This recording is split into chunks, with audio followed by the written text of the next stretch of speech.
नमस्कार प्रेक्षकांनो. तर आपण बघतोय आई आणि बाबा रिटायर होत आहेतचा आजचा एपिसोडच्या सुरुवातीला आई इथे बाबांना सांगतायत, ह्या पिशवीत तुमचं सामान आहे, ही बॅग माझी आहे, तुमची बॅग तुम्ही नीट तपासून घ्या, पहा. मग बाबा म्हणतात, तू माझ्यासोबत आहेस, मला अजून आणखीन काय पाहिजे असं बाबा विचारतात. त्या दिवसाची मी किती दिवस वाट पाहतोय तुला माहिती आहे ना, म्हणजे या दिवसाची. मग आई पण म्हणतात, माहिती आहे मला. अहो, तुमचं मन मला नाही कळणार तर कुणाला कळणार. पण ना, इथली घडी नीट बसेपर्यंत ना माझा पाय निघत नव्हता. मग मी काय करू? मला माहिती आहे हे सगळं करण्यात खूप दिवस गेले. पण तुम्हाला वाटत असेल ना तुमच्या इच्छेची मला पर्वा नाही आहे म्हणून. पण तुमचा असा रुसलेला चेहरा बघून माझा जीव तिळतिळ तुटत होता हो. पण जेव्हा मला कळलं की आता तुमचा धीर सुटत चाललाय, तेव्हा मी ठरवलं, बस आता उशीर करायचा नाही. म्हणून आता आपण जातोय. अहो, सॉरी असं आई म्हणतात. आणि मग त्याच्यानं आई पण म्हणतात, खूप वाट बघायला लावली ना मी तुम्हाला. मग बाबा म्हणतात, लागली खरी. मग लगेच, हो अगं पण आता तू यायला तयार झालीस ना तर केलं मी माफ तुला, असं बाबा सांगतात. मग आई विचारतात, खरंच? मग त्याच्यानंतर आता माझ्या बायलेवर चिडून उपयोग नाहीये. आता बोरतळा फक्त तू आणि मी, आपण दोघंच असणार. त्यामुळे आता नो चिडचिड, नो रुसवा. आता फक्त गोमुसंगतीनं माझ्या तू येशील काय, गोमुसंगतीनं माझ्या तू येशील काय, तुझ्या पिरतीची. मग त्याच्यानंतर इथे आई म्हणतात, अहो काय करताय, खरंच येईल कोणीतरी. पण तिकडनं समीर बघतोय बरं काय दोघांचं. मग त्याच्यानंतर बाबा पण म्हणतात, अरे येऊ दे, मी खुश आहे, येऊ देत कुणाला पण, गोमू सांगती ना माझ्या तू येशील काय. समीर कसा बघतोय बघा दोघांना. आणि मग समीरच्या मनात विचार चालू आहे इथे, आई बाबा किती खुश आहेत आज. आज त्यांना म्हणजे आत्ताच त्यांच्याशी बोललं तर, असं विचार समीर करतोय. त्यांनी थोडे जरी पैसे दिले ना तर आत्ताची चिंता मिटेल. काय करू, मी नोकरी शोधतोच आहे, नंतर पुन्हा अशी वेळ येणार नाही याची काळजी मी घेईन. असे समीरच्या मनामध्ये विचार चालू आहेत. काय करेल समीर, पैसे मागेल का, बघत राहूया. तर इकडे स्वीटी आणि मकरंद दोघं जण चाललेत. मकरंद विचारतोय स्वीटीला की हे रेस्टॉरंट कोणी सजेस्ट केलं. मग स्वीटी सांगते, समीर भैयाने सजेस्ट केलं, और वो कह रहे थे कि यहाँ का खाना बहुत भी म्हणजे फेमस आहे, और यहाँ शोर शराबा भी नहीं है, तो तुम्हें पसंद आएगा वो, असं मकरंदला सांगत असते ती. तर मकरंदचा एकदम चेहरा एकदम असा पडलेलाच आहे. आता तोपर्यंत रिक्षा बंद पडते त्यांची. रिक्षावाला सांगतोय, साहेब तुम्हाला जरा उतरावं लागेल खाली. मकरंद म्हणतो, काय? मग तो रिक्षावाला म्हणतो, साहेब गाडीची क्लच वायर तुटली आहे, त्यामुळं तुम्हाला उतरावं लागेल. मकरंद त्याच्यावर चिडतोच आणि म्हणतो की नीट तुम्हाला रिक्षा म्हणजे मेंटेन ठेवता येत नाही का. तर मग रिक्षावाला सांगतो, अहो ती मशीन आहे, मी काय मुद्दामून करतोय का, असं सगळं चालू आहे. आणि स्वीटी आता त्या दोघांच्या इकडे भांडण चालू होणार त्याच्या आधी ती म्हणते, मकरंद क्यों तुम अपना मूड खराब करे हो, जाने दो ना, दादा कितने पैसे हुए, असं विचारतोय ती स्वीटी. मग मकरंद म्हणतो, कसले पैसे. मग त्याच्यानंतर वाटे तिथे रस्त्यात सुटतो, काय पैसे बिसे नको, असं म्हणून तो चिडचिड करतो. खरं स्वीटी पैसे देऊन उतरते. तर प्रेक्षकांना पुढे आल्यानंतर बघा त्यांना रिक्षा मिळत नाहीये. तर तोपर्यंत एक गाडी उभी राहते त्यांच्यासमोर. आणि ती गाडी कोणाची आहे, एनी गेसेस? तर हो, ती गाडी आहे सुदीपची. आता स्वीटी सुदीप म्हणून त्याच्याकडे बघतीये. तो गाडीतनं उतरतोय. तर मकरंद ह्या दोघांना पहिल्यांदाच समोरासमोर बघतोय, पण त्याच्या मनामध्ये ते त्यांना जी स्वीटी भेटलेली असते, पत्र वगैरे देत असते, ते सगळं आठवतंय. त्यामुळे तो वेगळ्याच नजरेनं बघत असतो. मकरंदची ओळख करून घेत असतो. म्हणजे स्वीटी तुम यहाँ असं विचारत असतो. तर ती स्वीटी म्हणते की बीच रास्ते में हमारा रिक्षा खराब हो गया, हम स्वागत रेस्टॉरंट जा रहे थे, असं सगळं सांगते त्याला. आणि ते बाय द वे सुदीप, ये मकरंद ये मेरा पती है, असं सांगते. आणि आता बघूया मकरंद त्याच्याकडे कसा बघतोय बघा, रागानेच बघतोय. तो काय त्याला इंट्रोडक्शन देत नाहीये, हात वगैरे काय मिळवत नाहीये. मकरंद असं म्हणून तो म्हणजे हलवते स्वीटी त्याला, पण तरी सुद्धा हां हात सुदीप का, असं तो एकदम म्हणतो मकरंद. आणि हाय म्हणतो. मग त्याच्यानंतर असं मकरंद रिॲक्शन देतो त्याच्यावर. स्वीटीला कळत नाही मकरंदचं काय चाललंय ते. सुदीप सांगतो, आप लोग चले म्हणजे हमारे साथ चलिए, मैं आपको छोड़ देता हूँ, असं तो सांगतो. तर मकरंद म्हणतो, नो थँक्स. आणि आता सगळे एकमेकांकडे बघायला लागत आहेत बरं का. आणि स्वीटी म्हणते, म्हणजे मकरंद लगेच म्हणतो, आय मीन की म्हणजे तुम्हाला इतके कष्ट करून खास आमच्यासाठी वाटवाकडी करायची काही गरज नाही आहे, इतके कष्ट नको आहे तुम्हाला, असं मला म्हणायचं होतं. मग तो म्हणतो, no no no no don't worry, वाकडाकडी करायची गरज नाही आहे मला, मी सरळ म्हणजे तुम्ही ऑन द वेच आहे माझ्या स्वागत रेस्टॉरंट, मी सोडतो तुम्हाला. मग तरी सुद्धा मकरंद इथे नको म्हणतो. स्वीटी त्याला सांगत असते की चल म्हणून, पण मकरंद नको म्हणतो. आणि मग तो एकदम दोघांचं तिथल्या तिथे भांडण चालू होतं. तोपर्यंत मकरंद एकदम म्हणतो, नाही आम्ही रिक्षाने जाऊ, थँक्यू, असं म्हणून. मग स्वीटी म्हणते, मकरंद हम चले जाएंगे ना, क्या हुआ, असं म्हणून ती विचारते. तर तुला जायचंय ना तर तू जा, मी घरी जातो असं मकरंद तिला सांगतो स्वीटीला. या दोघांची भांडणं त्या सुदीप समोर चालले. मग त्याच्यानंतर तुम्हारे साथ टाइम बिताना था इसीलिए मैंने ये प्लॅन किया था, कैसी बातें करे हो असं सिटी विचारते. तर मकरंद म्हणतो, हे बघ बाई मला माफ कर, माझं चुकलं नाही, माझ्यामुळे तुझा अख्खा प्लॅन खराब झाला, खरंच आय एम सॉरी असं म्हणते. काय आहे आता मी घरी जातो, तू माझ्यासोबत येतेस की तुला ह्याच्याबरोबर जायचंय तसं सांग मला असं म्हणून मकरंद डायरेक्ट विचारतो इथे स्वीटीला. तर स्वीटीचं लक्ष चाललंय मकरंदकडे आणि मग त्याच्यानंतर मकरंद निघून जातो आणि सुदीप तिथेच आहे. तर म्हणजे ती म्हणते की मी तुझ्याशी नंतर बोलते असं म्हणून स्वीटी पण पळत सुटते. तर आता नारडा बिल्डरकडे सीमा आलेली आहे. घमंडे तिला नारडा बिल्डरकडे घेऊन आलाय. सीमा विचारते की तुमचे पैसे तर मी दिलेले आहेत, तुम्ही आता मला इथे कशाला बोलवलंय. नारडा बिल्डर म्हणतो, तुमच्याशी थोडं बोलायचं होतं. दर महिन्याला तुमच्या पगारातनं असे पैसे घेणं आम्हाला सुद्धा बरं वाटत नाही आहे. त्यामुळं काय आहे माझ्या डोक्यात एक कल्पना आली आहे. मग त्याच्यानंतर सीमा ऐकत असते. मग त्याच्यानंतर ते नारडा बिल्डर म्हणतात, हे डील जर तुम्हाला मान्य असेल तर आमचे 10 लाख रुपये सुद्धा द्यायची, परत करायची गरज नाही आहे तुम्हाला. आता 10 लाख रुपये परत करायची गरज नाही म्हटल्यावर सीमा खुशीत आहे. त्यामुळे ती डायरेक्ट विचारते, काय करावं लागेल मला खरंच. मग त्याच्यानंतर घमंडे पण म्हणतो, अहो स्वतः नारडा साहेबांचा शब्द आहे, त्यामुळे तुम्ही विश्वास ठेवायलाच पाहिजे.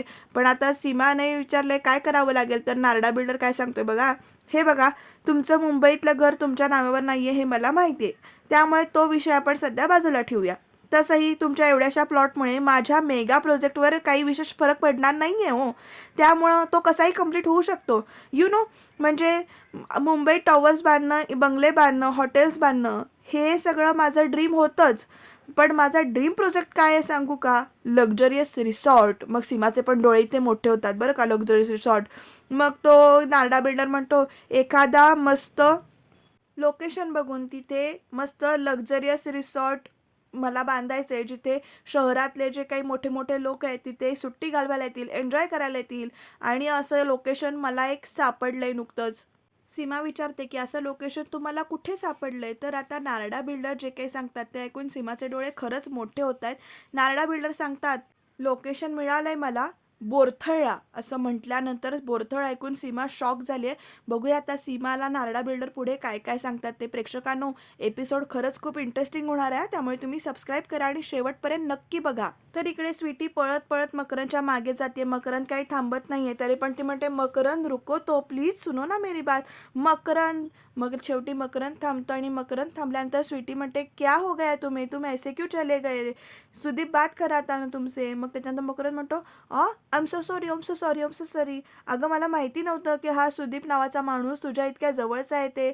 आणि बापरे, त्याला वाईट वाटलं असेल ना, मी त्याची माफी मागायला हवी होती का, मी माफी मागतो, सॉरी सॉरी असं म्हणतो मी त्याला. नाही, मी एक काम करतो, मी आत्ता जातो आणि माफी मागतो. मग त्याच्यानंतर स्वीटी म्हणते, मकरंद उसकी कोई ज़रूरत नहीं है. मग त्याच्यानंतर मकरंद तिला विचारतो, तू मागशील ना माफी त्याची, असं म्हणून तिच्याकडे बघतो आणि प्लीज माझ्या वतीनं त्याची माफी माग. आणि मग थँक्यू सो मच असं म्हणून तो इथे स्वीटीकडे बघतो. तर स्वीटीला कळत नाही की ह्याच्या मनात नेमकं काय चाललंय ते. तर प्रेक्षकांना बघा, बोरथळचं नाव ऐकून सीमा कशी म्हणते, काय बोरथळला. मग त्याच्यानंतर इकडे घमंडे सांगतो, अहो तुमच्या सासू सासऱ्यांचं जे गावचं घर आहे ना त्याबद्दल बोलतायत सर, असं म्हणून तो परत सांगतो. आपण ती म्हणते, अहो पण सर ते घर गावात आहे, तिथे कसल्याच सोयी सुविधा नाही आहेत, साधी रेल्वे लाईन सुद्धा नाही आहे तिथे, असं म्हणून सीमा सांगते. मग घमंडे म्हणतो, एक्झॅक्टली असंच रिमोट लोकेशन हवं असतं आजकाल लोकांना, म्हणजे जिथे कोणी जाऊ शकत नाही. ते घर तुम्ही मला मिळवून द्या, त्यावर मी 5 स्टार लॅविश रिसॉर्ट बांधेन. मग सीमा म्हणते, पण कसं, ते घर सुद्धा आईबाबांच्या नावावर आहे, तुम्हाला कळत नाही आहे सर. मग त्याच्यानंतर नारडा मंडल म्हणतो, अहो आधी ऐकून घ्या मी काय म्हणतोय ते. तुमच्या सासू सासऱ्यांना 3 मुलं, राईट, बरोबर आहे. त्यातली एक मुलगी आहे, तिचं लग्न झालंय, तिचा संसारात सुखी असेल, बरोबर आहे. उरली 2 मुलं, त्यातला एक तुमचा नवरा, बरोबर ना. मग त्याच्यानंतर सीमा म्हणते, हो बरोबर. पण मग नारडा बिल्डर परत सांगतो, तुम्ही ते गावातलं घर तुमच्या नवऱ्याच्या नावावर करून घ्या. आय मीन 2 मुलांना 2 घरं, फेअर डील आहे ना हे. मग सीमा पुढे विचारते, म्हणजे मुंबईतल्या घरावर आम्ही पाणी सोडायचं का. आता सीमाच्या डोक्यात कळतच नाहीये ना, त्यामुळे नारडा बिल्डर कसं करतोय बघा. मग त्याच्यानंतर सीमा पुढे म्हणते, आम्ही गावात जाऊन काय करू, आमचं सगळं जे काही आहे ते इथे मुंबईतच आहे इथे, आणि खरं सांगू का मला गावात जाऊन राहायची इंटरेस्ट नाही आहे. तर घमंडे म्हणतो, अहो सर असं कुठे म्हणतायत तुम्ही तिथे जाऊन राहा. मग सीमा म्हणते, मग मग काय करायचंय? मग घमंडे पुढे सांगतो, तुम्ही ते घर तुमच्या नावावरती करून घ्या आणि ते घर आम्हाला विका. आणि मग त्याच्यानंतर इथे नारडा बिल्डर सांगतो, आम्ही तुम्हाला त्याचे 1 करोड देऊ. आकडा वाढला, सीमाचा चेहरा मोठा झाला. किती? 1 करोड देऊ असं म्हणून सांगतो. नारडा बिल्डर पुढे म्हणतो, मग घ्या की मुंबईत हवं तसं घर. आता घमंडे आणि नारडा बिल्डर सीमाचे रिॲक्शन्स कसे चेक करतायत बघा हा. सीमाचे असे मोठे डोळे मोठे झालेतच. आणि घमंडे पुढे सांगतो, आधी बोललेत सर तसं तुमचे 10 लाख रुपये माफ होतील हे वेगळे. आणि आता तेवढ्यात सीमाला समीरचा फोन आलाय आणि समीर सीमाला सांगतोय की इथे आई आणि बाबा आता बोरथळा जायला निघालेत. त्यामुळे आता सीमा परत शॉक झाली, आता नेमकं काय काय होणार. आणि आई बाबा बोरथळा जायला निघालेत हे जेव्हा ती नारडा बिल्डरला सांगते तेव्हा नारडा बिल्डर आणि घमंडे दोघं सुद्धा शॉकमध्ये जातात. त्यामुळे हा विषय सध्या तरी इथल्या इथे अर्धवटच राहतोय. पण सीमाच्या डोक्यात नवीन पिल्लू या नारडा बिल्डरनं सोडलेलं आहे. काय? नारडा बिल्डर, सीमा आणि घमंडे असं मिळून ते बोरथळचं घर विकत घेऊ शकतील का? तुम्हाला काय वाटतं ते कमेंटमध्ये नक्की सांगा. तर प्रेक्षकांनो, बाबा इथे खुश होऊन छान असं वाजवतायत. मग समीर विचारतो, काय एकदम खुश दिसताय आज, काय चाललंय काय? मग बाबा म्हणतात, अरे खुश म्हणजे एकदम खुश आहे. म्हणजे इतके दिवस तपश्चर्या केली तेव्हा तुझे कुठे प्रसन्न झाली माझी बायको. मग समीर पण म्हणतो, बरोबर आहे, पण यात थोडंसं क्रेडिट ना माझं आहे हे सुद्धा विसरू नका. मग मग तेवढ्यात बाबा म्हणतात, हो का? आणि मग तिकडनं ना शमिका म्हणते, फक्त तुझंच का असं म्हणत आईला घेऊन येते बरं का ती. माझं सुद्धा क्रेडिट आहे ह्याच्यात, मी म्हटलं म्हणून मावशी तयार झाली आहे. मग त्याच्यानंतर बाबा म्हणतात, दिलं तुमचं क्रेडिट, तुम्हाला दिलं. मग आई म्हणतात, अच्छा बघितलं, म्हणजे ह्यानीच सांगितलं होतं ना तुला बोलायला, वाटलंच होतं मला. बाबा म्हणतात, ती म्हणजे काय, तुला काय वाटलं, ती फक्त काय तुझीच मुलं आहेत? माझी सुद्धा मुलं आहेत, ती माझ्या सुद्धा मदतीला कधीतरी धावून येतात. आता स्वीटी आणि मकरंद दोघं घरात आलेत. मकरंद आल्याला विचारतोय, हे काय, कोण कुठे चाललंय का आई? मग त्याच्यानंतर मकरंदला समीर सांगतो, आई बाबा बोरथळा चालेत. मग मकरंद म्हणतो, बोरथळा, तेही आत्ता अर्जंट असं? स्वीटी म्हणते, आई बाबा आपने बताया नहीं आप आज ही जा रहे हो बोरतळ असं म्हणून. मग त्याच्यानंतर इकडे आई म्हणतात, अब्बीच ठरा. मग त्याच्या बाबा म्हणतात, तू मराठीतच बोल, उगीच तिला काहीतरी वेगळं वाटायचं, भलतंच वाटायचं. मग त्याच्यानंतर इथे बाबा सांगतात, स्वीटी अगं आपण इतके दिवस आपण तिला समजावत होतो, ते तिला आज कळलं म्हणून आम्ही आज निघालोय बोरतळला असं सांगतात. आणि मग स्वीटी हा असं बघते. आणि मग त्याच्यानंतर आई म्हणतात, चालेल ना स्वीटी, तुझा काही प्रॉब्लेम नाही ना होणार? म्हणजे आम्ही फार दिवस नाही राहणार, येऊ लवकरच. मग बाबा म्हणतात, झालं, निघायच्या आधी हिचे येण्याची तयारी सुरू झालेली आहे. मग सगळे इथे हसतात बरं का. मग आई म्हणतात, आता येते ना तुमच्याबरोबर मी? मग स्वीटी आईच्या जवळ जाते, म्हणते, आप बिलकुल चिंता मत कीजिए, हम यहाँ पर संभाल लेंगे. आणि मग त्याच्यानंतर मी पण मदत करेन तिची असं शमिका म्हणते. मग शाळा आहेत ग माझ्या मुली, असं चाललंय, चला चला. बाबा म्हणतात, पुन्हा विचार बदलायच्यात, निघूया चला. आणि आता सानू येते हा तोपर्यंत. शानू आल्याले त्याक मारते, आजोबा. मग काय बाळा, आजोबा तू कुठे चालला? मी गावाला चाललो. मग माझा स्टोरी कोण सांगणार? मग त्याच्यानंतर आता हा प्रश्न पडलाय. मग त्याच्यानंतर तुला स्टोरी ना तुझा बाबा सांगेल असं बाबा सांगतात. सांगशील ना रे बाबा? समीर विचारतो. समीर पण म्हणतो, सांगेन सांगेन. आणि आता बघा प्रत्येकाच्या रिॲक्शन कसं आहेत. मग तिथे शानू म्हणते, नाही बाबा मला तुझ्याकडनं स्टोरी पाहिजे आजोबा. आता काय करायचं हा प्रश्न पडलाय. मग समीर त्याच्यावर सोल्युशन काढतो आणि तो म्हणतो, आपण ना असं करूया आजोबा, मी तुम्हाला रात्रीचा फोन करत जाईन, तुम्ही तिला फोनवरून स्टोरी सांगा, गोष्ट सांगा असं तो समीर सांगतो. आणि मग सगळेजण इथे हसतात. आणि मग त्याच्यानंतर सगळे खुश जातात. शानूकडे बघून असं मस्त वाटतंय. मग ती म्हणते, हो. आणि मग ती आजीकडे जाते बरं का एकदम. आजी तू पण चालली? मग आई म्हणतात, हो सोना मी पण चालले. मग त्याच्यात आई म्हणतात, मी आजी सानू म्हणते, आजी मी तुमच्याशी कट्टी. आता सगळ्यांचा चेहरा एवढासा झालाय कट्टी केल्यानंतर. मग आई म्हणतात, सोनू बाई बाई बाई, कट्टी नको करू माझ्याशी तू असं म्हणून आई सांगतात, माझ्याशी कट्टी केली ना तर मी रडेल. मग आजी तू रडू नको, मी तुझ्याशी नाही कट्टी करणार असं सानू सांगते. आणि सगळे इथं हसायला लागतात. पापी देते म्हणतं, पापी देते सानू आईला. आले कसं ग माझं सानू. आणि मग आई सीमाला सांगतात, सीमा सानूला रोज टिफिनमध्ये डब्यामध्ये ना एक खोबऱ्याची वडी दे, हा नारळाची वडी दे रोज. समीर म्हणतो, आणि सानू तुझ्या शाळेला सुट्टी लागली ना की आपण लगेच इथून धूम ठोकायची आणि जायचं आजी आजोबांकडे आपल्या बोरतळच्या घरी. खरंच खरंच, चला चला जायची वेळ झाली, चला चला शानू ग माझी असं म्हणतात. आणि मग त्याच्यानंतर आई म्हणतात, एक एक मिनिट एक मिनिट हा मी आलेच असं म्हणतात. आणि आतमध्ये जातात बरं का. काय हो प्रेक्षकांनो, आई कशाला आतमध्ये गेले असतील? तोपर्यंत बाबा इथे मागणं म्हणतात, पाय काय निघत नाही हिचा. तर आई आतमध्ये येतात, किचनच्या दारावरनं प्रेमाने हात फिरवतात. सगळ्या किचनकडे एकदा डोळे भरून असं शांतपणाने बघतात. बिचाऱ्या खूप इमोशनल झाल्यात, कारण किचन हे त्यांचंच राज्य आहे ना, त्यामुळे खूप इमोशनल झाल्यात त्या. गॅसवरून वगैरे असं छान हात फिरवतायत, ओट्यावरून हात फिरवतायत, अगदी सांडशी म्हणजे चिमट्यावरनं सुद्धा इथे हात फिरवल्या आईनी आणि खूप असं प्रेमाने हात फिरवतायत, असं म्हणजे खूप इमोशनल झाल्यात त्या. आणि त्यांचा इथनं पाय निघत नाहीये, त्यामुळे त्या मान्य पण करतायत. तसं काय बोलतायत बघूया. आजवर तुम्ही मला सांभाळून घेतलं, तसंच मला माझ्या दोन्ही सुनांना पण सांभाळून घ्या, असं म्हणून गॅसवरनं हात फिरवताना नमस्कार करतात. तर आता शमिका आणि स्वीटी दोघी पण आल्यात आणि आईना रडताना बघून त्या पण इमोशनल झाल्या तिथे. तर स्वीटी म्हणते, आई क्या हुआ? आप ऐसे म्हणजे मग त्याच्यानंतर आई म्हणतात, काय करू? इथून जावतच नाहीये गं, इथून पाय निघत नाहीये माझा. अग हे स्वयंपाकघर माझं, हा माझा ओटा, या गॅस, हे सगळी भांडी, हे सगळं बघून माझी कपाटं, मला हे सोडवून जावतच नाहीये. तुम्हाला वाटत असेल ना ही अशी काय बोलतीये? मग स्वीटी म्हणते, नहीं आई, मैं समझ सकती हूँ कि घर घर भले ही सबका है, लेकिन ये किचन सिर्फ आपका है.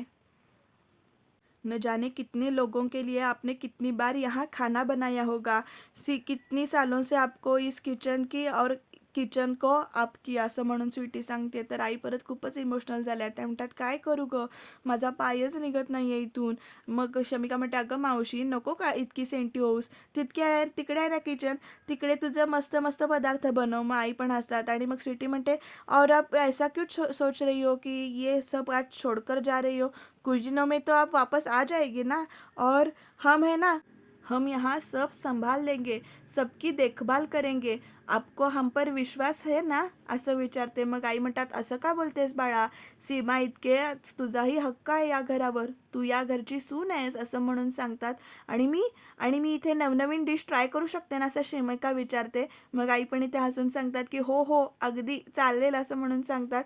आणि मग सीमा स्वीटी म्हणते, तो आप बेफिकर रहिए, मैं आपसे वादा करती हूँ, मी या घराची, आपल्या किचनची नीट काळजी घेईन, असं मराठीत स्वीटी सांगते. मग आई पण खुश होतात इथे आणि घेशील काळजी, मला माहिती आहे, असं म्हणतात. आणि मग स्वीटी त्यांच्या नमस्कार करते, त्यांच्या पाया पडते. पण आई म्हणतात, तू आणि सीमा दोघी मिळून एकमेकींना सांभाळून राहा.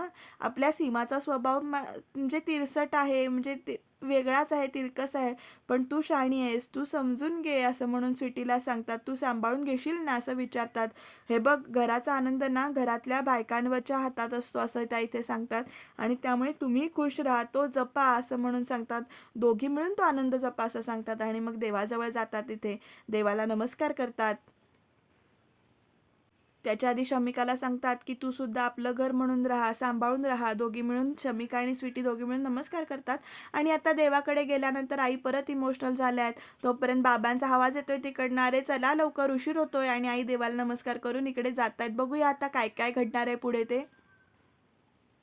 बाबा तोपर्यंत भाऊला फोन करून सांगतात, अरे तुझ्या वहिनीक घेऊन येतंय. मग भाऊ पण सांगतात, ये ये लवकर ये, रस्त्यांना पण ओढ लागली आहे तुझ्या येण्याची,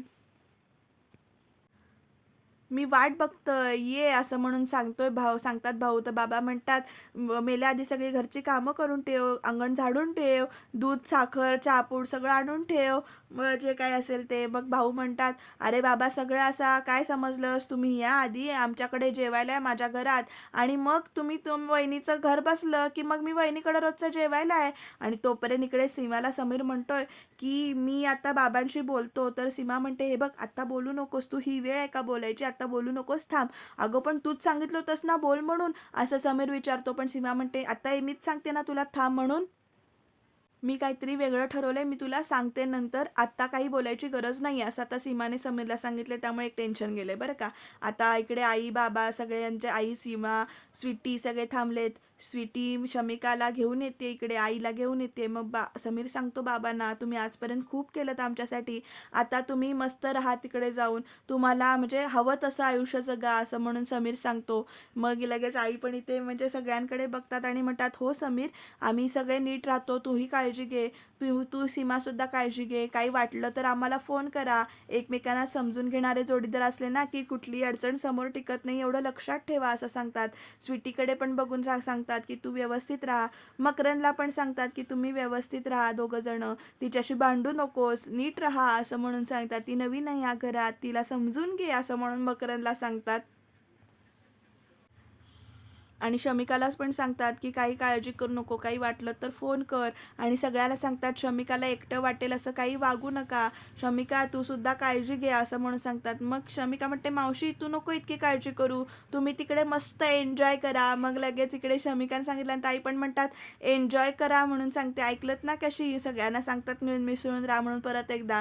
आणि आता असं सगळं चाललंय आणि मग शेवटी जाता जाता काय म्हणतात बाई ते काही, की आता शमिकाला हॉलमध्ये राहायची गरज नाही आहे, शमिका तू आता आमच्या रूममध्ये झोपू शकतेस. असं म्हटल्यानंतर सीमाचे डोळे मोठे झाले. चक्क शमिकाला इकडे डायरेक्ट रूम मिळाली असं म्हणून आता इथे शमिकाला रूम मिळाल्यावर सीमाचा जळफळाट व्हायला चालू झालेला आहे. त्यामुळे आता बघूया शमिकाला सीमा रूममध्ये झोपू देते का आणखीन काय नवीन नाटक करते ते. शमिका लगेच आईच्या जवळ जाते, मिठी मारते. तोपर्यंत बाबा म्हणतात चला चला गाडी येऊन थांबली कधीची, चला लवकर. मग आता सगळे निघालेत. समीर विचारतोय तुम्ही गोळ्या औषधं सगळे घेतलेत ना, ॲसिडिटीच्या गोळ्या वगैरे घेतलेत ना, असं सगळं विचारतोय. आणि आता बाहेर पडताना प्रेक्षकांनो समीर बाहेर आला आहे, बाबा वगैरे बाहेर आलेत. आणि तोपर्यंत इथे आई जेव्हा बाहेर पडत असतात तोपर्यंत बघा काय होतंय. आणि उंबराच इथे सटकतोय. अगं बाई असं म्हणून आई एकदम म्हणतात उंबऱ्याला धक्का लागला आईंचा आणि उंबरा सटकला. आणि सगळे त्या आता सटकलेल्या उंबऱ्याकडे बघतायत. त्यामुळे आता आईंना काळजी वाटायला लागले. हे काय झालं असं म्हणतात. सगळे विचारतात तुला लागलं का, काय झालं. मग आई म्हणतात नाही रे मला लागलं नाही, पण हा उंबरा असा कसा सरकला, असा आता आईंना प्रश्न पडलाय काय होणार.